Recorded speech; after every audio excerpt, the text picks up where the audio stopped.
Hi there. We're back with a new art project.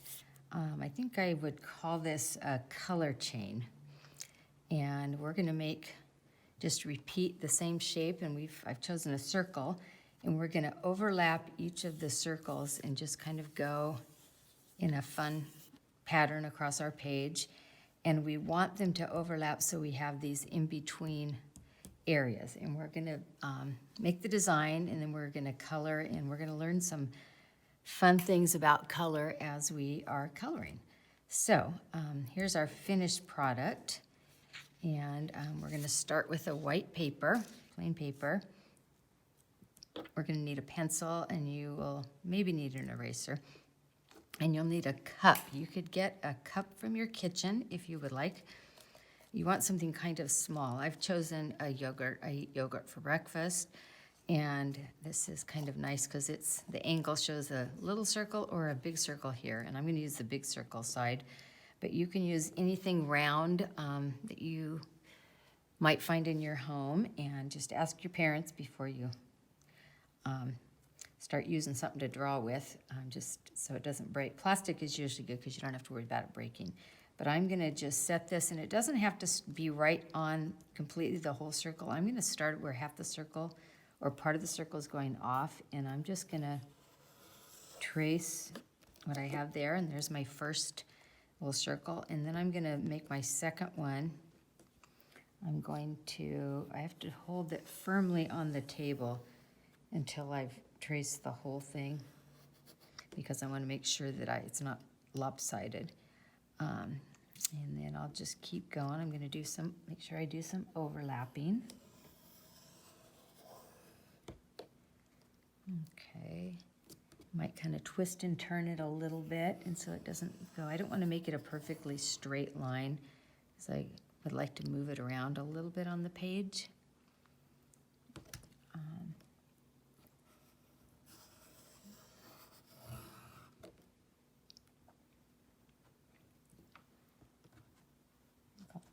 Go ahead and let this go off the page a little bit here, like I did that other one. And then I'm going to come back into here.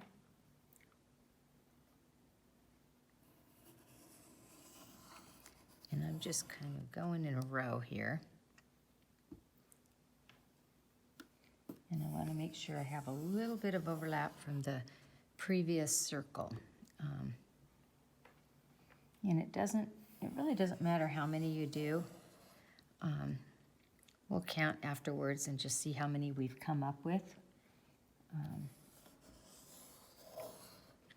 But there's no set number of how many we should do or how many we have to do.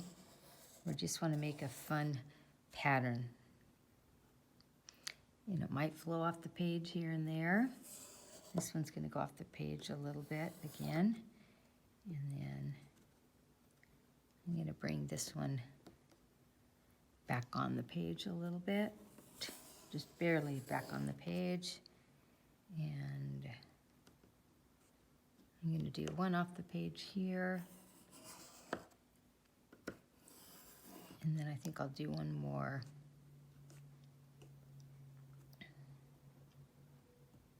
It's a little more up here, a little bit off the page too. Okay, so it's a little bit different than my original first design. So there's all my circles. I'm missing a little bit here. I didn't trace it super well, so I'm going to go back and just double check that I've gotten the tracing accurate and complete. And I've got a little mistake over here. I'm going to get rid of that. Okay, so there's my design. And now I'm going to do some coloring. I want to talk a little bit about colors. I'm going to move this over for a moment. We're going to start by talking about primary colors. Primary colors, I like to call them the beginning colors, the foundation colors, the colors we start with. And we've got yellow, blue, and red. And these are the most important colors because from these colors we get all the other colors. And we can have different variations or different changes of colors. But if I happen to have red paint and yellow paint and I mix them together, the color that is going to appear is going to be orange. And that's just going to happen because just that's the reaction when the two colors are mixed. If I mix yellow and blue, I'm going to end up with green. And if I mix purple and, mix blue and red, I'm going to end up with a purple. And this is the simple color wheel. And the way these are placed, when you see a color wheel, a lot of times you'll see color wheels on the wall. I know we have lots of different color wheels in my classroom, and it tells the story. And the story is these two make that color, these two make that color, and these two make that color. It's kind of think of the parents. These are the parents, and they had a child, and the child was purple. These are the parents, their child was orange, and these are the parents, their child was green. So when I have a color wheel up on the wall, I'm not going to just have, I'm not going to make a color. If I draw a color wheel, I'm not going to just say, well, this is my color wheel, because it doesn't tell the correct story anymore. Because if I mix yellow and orange, I'm not going to end up with green. If I mix green and purple, I'm not going to end up with orange. So there's an order that makes sense. So whenever you look at the color wheels in our classroom, they will be in the same set order because it tells the story. Now, when we color, we're going to, just kind of color how we want, and we might mix different colors, have different colors next to each other when we color, but I just want you to understand this before you color. Sometimes if you mix opposites, if I mix purple and yellow look really good together. God's designed different flowers. A lot of purple flowers will have yellow centers, or like a purple iris has yellow with it, and they're complementary and they enhance each other. They make each other show up better. Red and green are complementary colors. They're opposite, and they look really good next to each other. Christmas, I think of when I think of red and green. But if I mix red and green crayons or red and green paint, it's going to end up making kind of a grayish, brownish, dull color. And the same with the opposites, which are complementary colors, purple and orange. But they look really good next to each other. I think you think of what a compliment is. Compliment is, if somebody compliments me, they're saying something nice, and it's something nice about me, or about my artwork, or about something I do, but it's a positive thing. So when they're next to each other, they look good together, but when they mix together, you're going to end up with a little bit muddier color. So just keep that in mind before you color. I'm going to move these to the side, and I'm going to go ahead and start coloring. And it doesn't matter what I start with. I think I will start with, maybe I'll start with red. Okay, so when I'm coloring, I'm going to give it a nice bold outline. And turn your paper in a way that you can see where you're drawing the line to outline it first. I'm going to give it a really nice outline. Now, in this particular project, I don't want to color super heavy to begin with, because if I do that, the colors won't mix. The crayons are made out of wax, and they're very waxy. If I color super, super heavy and hard, the colors won't blend together as well. So I'm going to color a little bit softer to begin with, and I can come back. And I'm going to color, you can color in any direction you want. I'm going to color a little bit around the outside border, and just so I stay neat and in the lines. So I can go curved all the way around, or I can do that and then just color a little bit at a time. I can color across like this if I'd rather. But when you're coloring, you don't want to move in really big sweeping motions, because it's hard to blend the colors well. It's hard to make it look so neat. So I'm going to just do it softly, and I want to make sure I stay within my borders. And I can come back later and make it darker if I want. So there's my first circle. I'm gonna do my next one yellow. So I'm going to outline the area, and as I color this in, I'm going to actually color right on top of what I just did in the red circle. for this yellow one. So I'm going to go ahead and shade it in. I'm going to color with the borders to begin with, just to make it easier to stay within the boundaries of what I've got. If I press hard with my crayons, you'll notice I'm wiping the paper off a little bit. I've got like some little chunks or debris. That's just a little bit of waxy residue, I would say, from coloring with a crayon. If I color lightly, I'm not going to end up with a lot of the, I guess, the chunky part. But I'm going to keep coloring lightly. I don't want to go super, super dark. But I want to color an overlap on top of what I already did in the red section. And you're going to notice there's going to be a color change, especially where there's an overlap. And you're just going to see some interesting things happen. There's an example of the red mixing with the yellow, and we have a new color, and that new color is orange. I'm going to go over here. I'm going to just start with the primaries just for fun. So I'm going to do the primary colors. Remember, those are the three, I call them the foundation colors, because they're the colors where every other color comes out of. So let me give it this nice, neat and clean outline. Didn't go super dark there. So then I'm gonna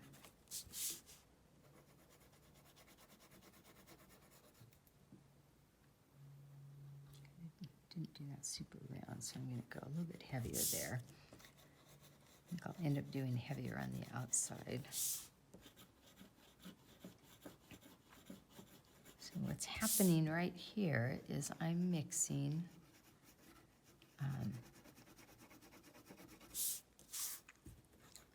as I color the blue on top of the yellow, I'm going to have something new happen. Okay, I've got good borders, and so I'm going to go ahead and just color lightly now with the blue.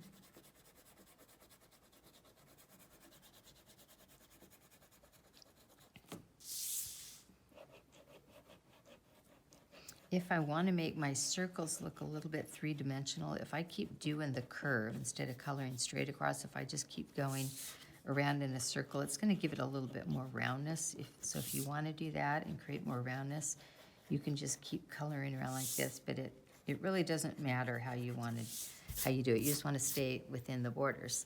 So you notice what's happening right in here. The blue's mixing with the yellow, and we're ending up with a new color. Okay, so I'm going to go off my primary colors right now, and I'm actually going to use, I'm going to use the purple.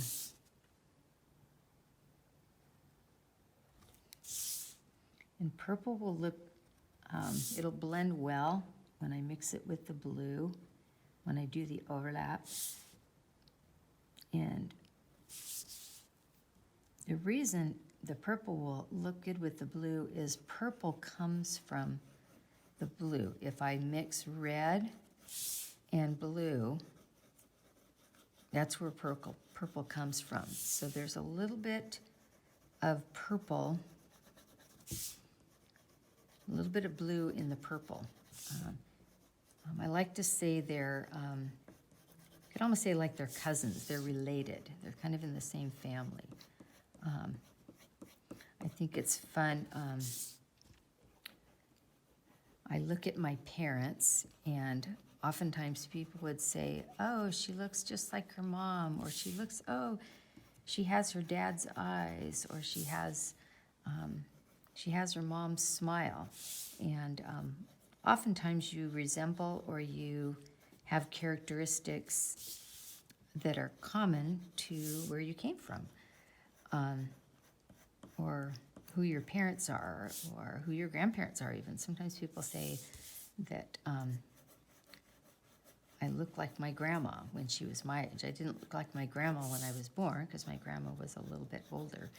But you might also find that you look like your brothers or sisters because you have similar backgrounds.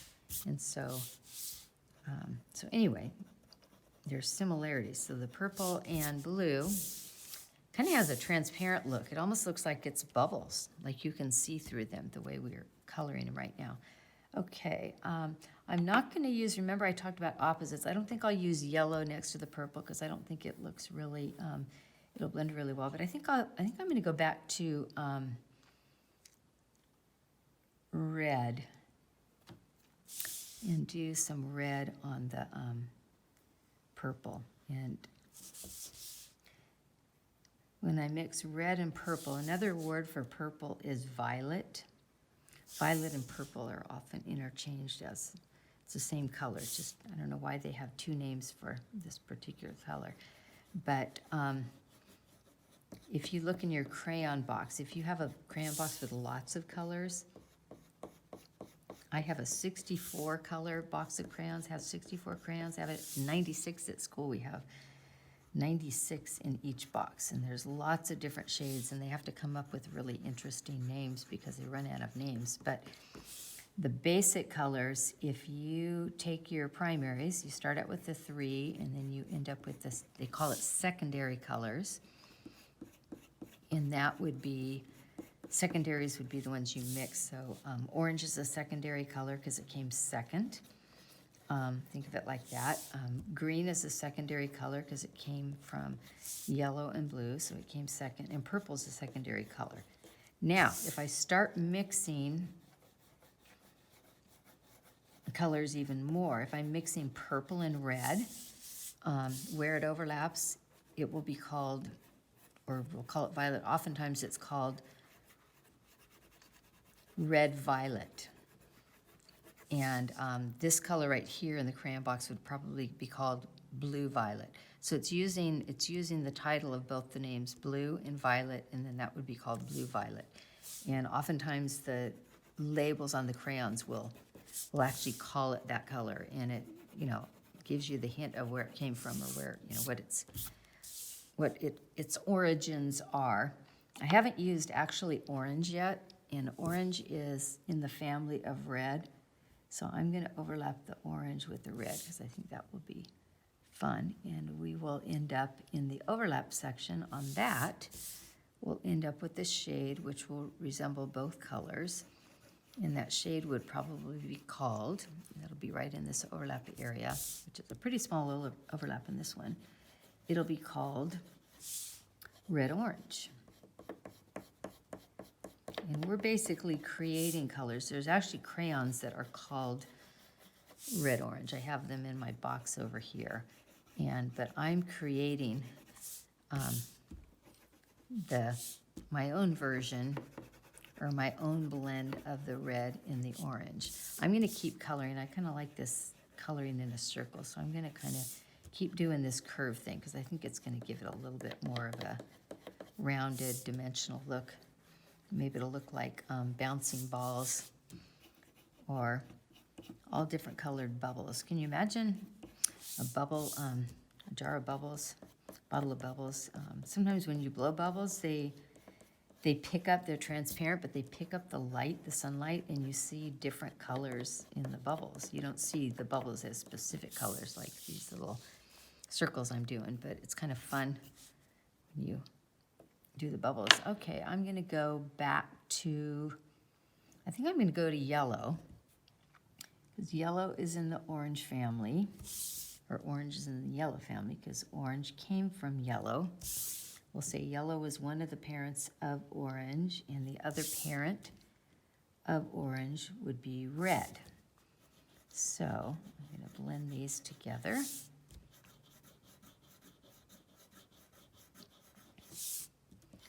And as you probably have guessed, the overlapped part will be a little bit darker version of yellow, and I'm mixing yellow with orange, so it would be called yellow-orange. And there's actually a crayon in the crayon box that's called yellow-orange. So after I do this yellow one, I'm thinking of what my next color is going to be. And I'm thinking, I haven't actually used the green crayon yet. So I'm gonna use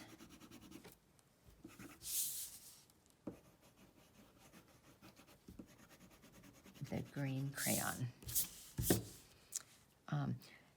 Before we move on, I want to just stop for a second. I have a testing paper right here, and I test my colors often, and I want to just show you what might happen. And if you want to have a testing page to test your colors, I know we have those color testing papers at school because we like to know what it's going to look like. So before I color on this, if I'm not sure of how a color is going to blend, I might just kind of do a little shading here, just like that, and I might say, well, I wonder what green would look like. Green looks good next to red, but if I start coloring green on top of red, do you see how it kind of makes a color that it's not a super, clear color. It's not a terrible color, but if I color, I think, oh, I don't like it, and then I color heavier with the red, and then I go heavier with the green. The darker I go when it's opposite colors, it's not going to be that pure, transparent color that we might see. I might do green, and then let's see what happens when I do yellow with green. Yeah, yellow with green goes really pretty well, okay? What if I did, let me do a little bit more green. What if I did green and purple? Interesting. Not so great. What if I did green and blue? I've got blue over here, green and blue. And green and blue looks pretty good. What if I did blue and purple? Blue and purple look pretty good. But see where I've got these darker brownish colors? That's just when colors are opposites, they're not gonna look so good. So I'm gonna do the orange. The orange looks really pretty next to the blue, but when I start going on top of the blue with the orange, it looks kind of brownish, and I think, okay, maybe I'll add more blue, it'll look better, but it really doesn't. So whenever you have complementary or opposite colors, you're gonna end up with these deeper, darker, kind of dull gray colors and kind of muddy browns. And it's not like you can't mix those, but see, purple looks really pretty, but the minute I do purple on top of the yellow, it ends up being kind of brownish. If I add more yellow, it doesn't really help it. But let's go back to the blue and see how I did the blue and mix the purple. That looks really good. So if you want to have a test paper to pre-test what the overlap might look like before you do it on your actual project, you might have a nice, just a little scratch paper that you can test that on. Okay, so back to our picture. So on my test paper, I tested, and green and yellow looked pretty good together. And green comes from mixing blue and yellow. So I know by looking at the color, because green and blue are next to each other on the color wheel, and green is in between blue and yellow. So I know that they will go together well. So over time, you're going to have that color wheel memorized. You're going to have that spectrum and the order of the colors, and the more we learn about color, the more it makes sense. Now I know why I can mix yellow and green. And but when you're looking at the color wheel, any colors that are next to each other on the color wheel, they will blend together well, and they'll make a nice pleasant color.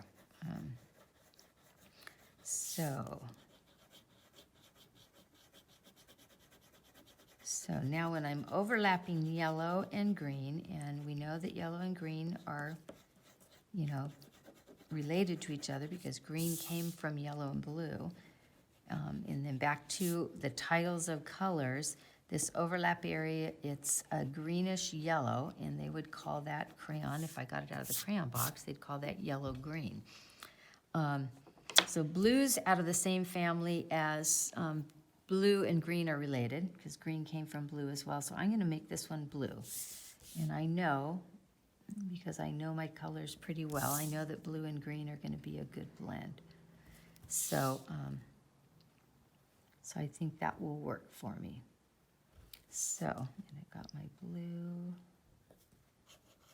Do some shading. I want to get rid of some of that debris before I start coloring. But I'm usually going to have that debris when I outline because I'm giving myself a heavier outline just so it'll show up better. And also, when I make the heavier outline, it's like I'm building a wall. It's like I'm making a waxy wall with my crayon, and it gives me a pretty good border so that I don't go outside that border so easily, and I can see exactly where the border is.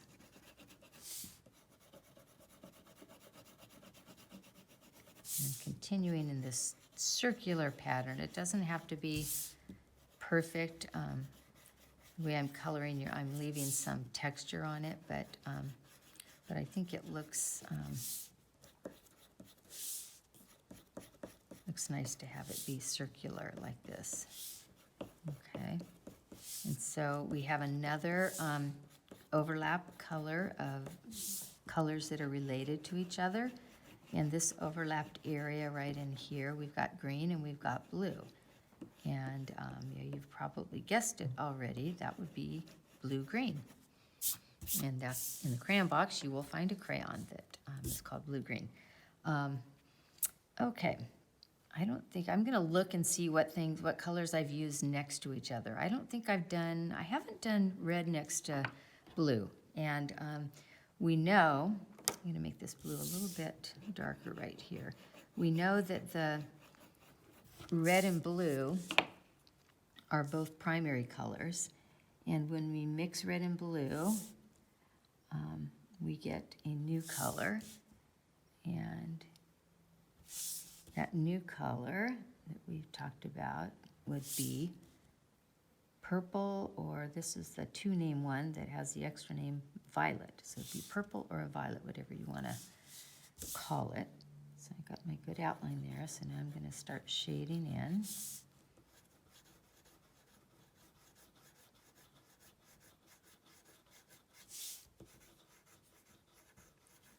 And it doesn't matter. I'm not worried that I have an equal amount of each color represented on my paper. I can just color as I go, and I don't have to pre-plan what every little circle is going to be. I do want to be aware and use my testing paper if I'm not sure if it's going to be a good blend or not, but pretty soon you're just going to remember, you're going to know, because you're going to be, the more you do projects with color and the more you blend colors together, you're gonna just naturally understand, and you're gonna know what colors are what. So here I've got like a blue, a red blue mixed, kind of a purple. It's not gonna be necessarily as bright as that. I can come back and go a little bit heavier blue on this and see if it makes more of a purple, but it may not be as bright a purple as the packaged ones, but it's gonna have like a purple tint. Okay, so what color do I want to use next? I have done an overlap with yellow. I could do orange. I have a little small thing with orange. I don't know if I've done red and purple. What should I do? I think I'm going to go back to,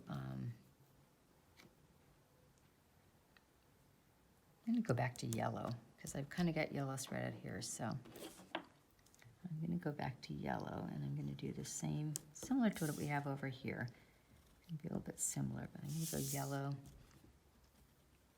next.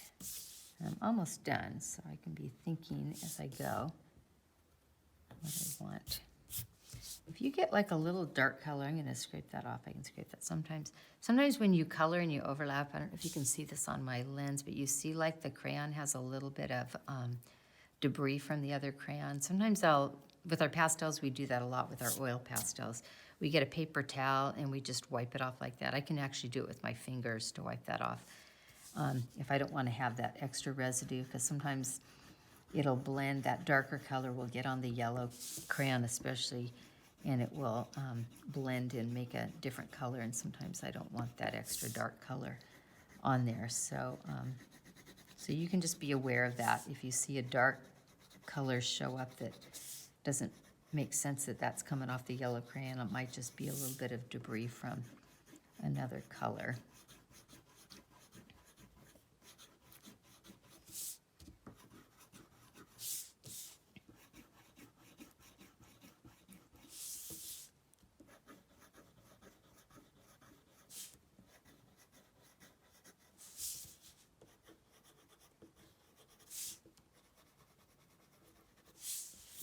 Okay, now I could do orange again and go like the red, yellow, orange, red, and then do red.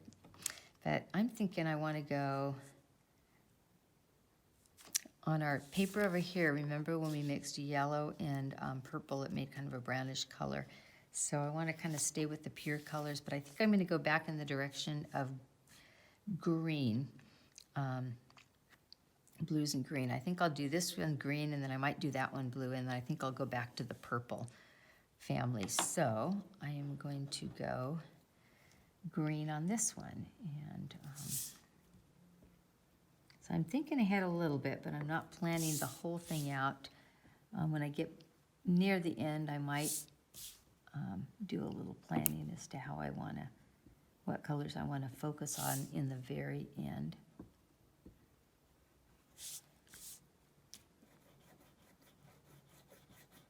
But you see how I've got like some chunks and debris? I can get rid of that now, or I can color and then get rid of it afterwards. If I want to get rid of it now, just so I don't have those extra chunks, I can do that.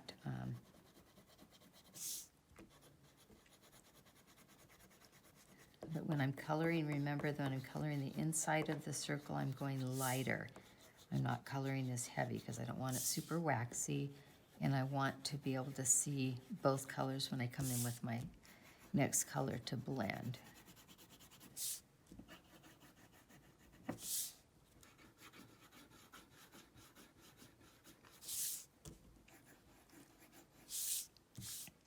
So the next color I'm going to go to, yes, we talked about it, is the blue. So my inside there, and then I've got the overlap here. I've got the yellow green going there. And I'm going to go back to blue.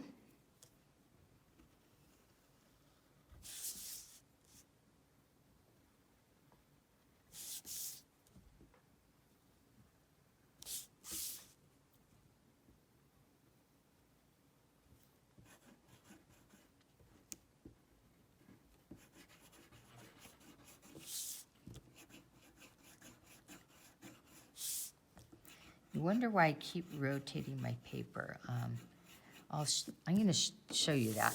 When I color, when I naturally am coloring just with, when I have my hand on the table and I color, it's going to naturally go like that.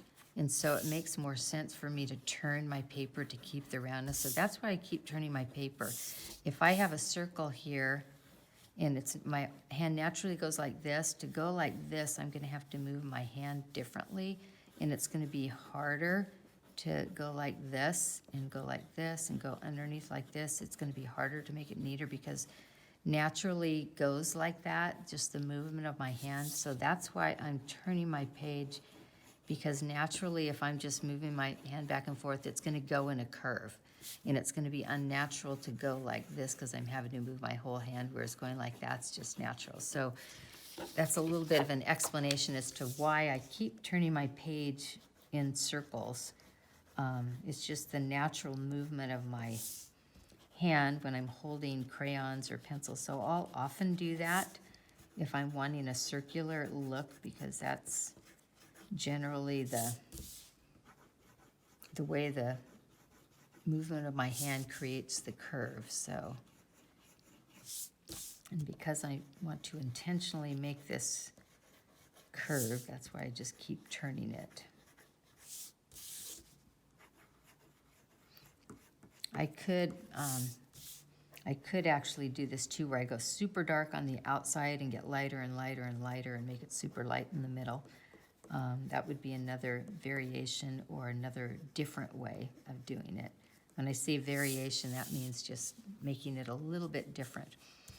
Okay, so, and I'm showing a little bit of my curved movement in here, more so than over here. I'll probably go back. I think I'll do that right now. I'm gonna go back and create that roundness. I didn't start with that, but then I kind of went into doing those curves when I did the color, and I like that effect because it makes them look almost like they're round, like they're actual balls. There's three-dimensional. Like, I know on the playground I don't think you have all these different colored balls. Like a basketball is usually orange, a volleyball is usually white. Sometimes volleyballs have different patterns and different colors, but I'm gonna do that roundness to make it look more like a ball. Okay, so I'm gonna go, my blue, I have some options. I could go red to purple or purple to red. I think I'm gonna go, I think I wanna do this one purple because I wanna do the purple overlapping with that. And then if I went red, I could go red and then go to orange. But I think I wanna do, I kinda like the cool colors. I like the purple.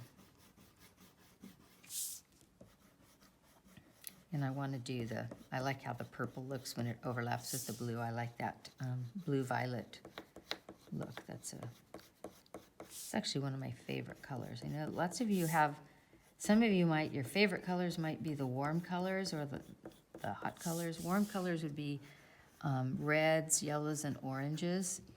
And when you think of warmth, I think of a fire. Fire is very hot, and the colors in the fire are generally reds and oranges and yellows. It's like they say something's red hot. Things in just being out in the daytime, the sun is yellow, and I think of warmth when I'm in the sun. Now the other colors on the color wheel that we might call cool colors would be blues and purples and maybe greens. And in real life, I think of things that are, oh no, I was gonna go with red. Getting distracted by when I'm talking about colors. When things that are cool, like on a hot day, sun shining, and I'm really hot, I wanna go dip in my mom's swimming pool.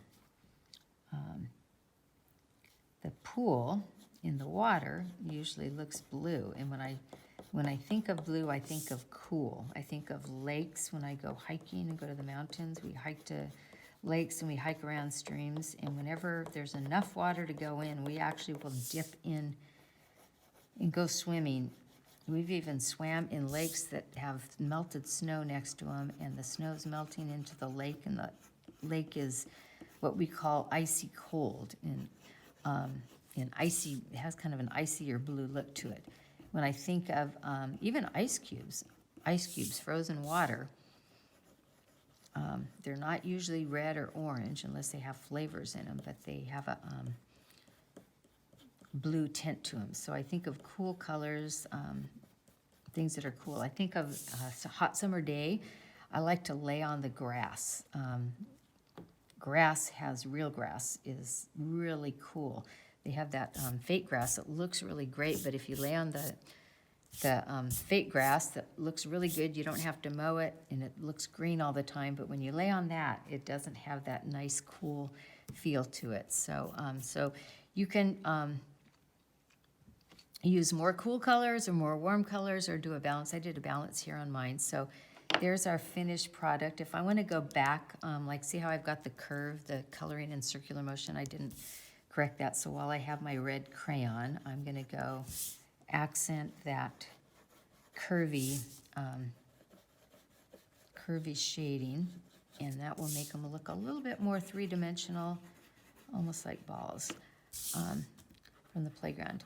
Another thing I didn't mention, I've mentioned before, whenever you're coloring on whatever surface you're coloring on, if you're coloring on a table in your home, Make sure that it's an okay place for you to color. If it's a really nice table and it's beautiful wood and it's a really special table, you don't want to just color directly on the table. You want to ask your parents, if you can color there. And we like to have what we might call a placemat, or I just have a big paper, and that way when I'm coloring off the edges of these circles that go off the page, I'm not going to get crayon or pastels or markers, especially permanent marker, on my parents' or my grandparents' table, because it actually would ruin the table. The permanent marker might ruin the table, so we want to be careful for that. I'm going to go a little bit darker on this yellow one because I think and I'm going to add that curve to it. And so when you're finished, look at the whole thing and see if there's anything you want to enhance. If you want to go darker with the colors, that's what I'm doing right here. I'm going a little bit darker with my yellow to make it show up brighter and do this curves, and then it's going to make the oranges look brighter. But look at the fun shades we have here. You were using yellow and red, and we've created orange. We're using yellow and blue, and we've created a green tone, and then we've got blue-green here, and we've got purple from using the red and the blue, and blue-green, yellow-green, but lots of fun colors. So here I'll show you my other one, and so we'll see the little bit of a variety. This one is a little bit different, colored a little bit differently. But anyway, I hope you guys have a great time, and I look forward to seeing your pictures. Don't forget, if you would like to send me a photo of your work, ask your parents if they take a photo, and they can give it to your classroom teacher. Okay, have a great day.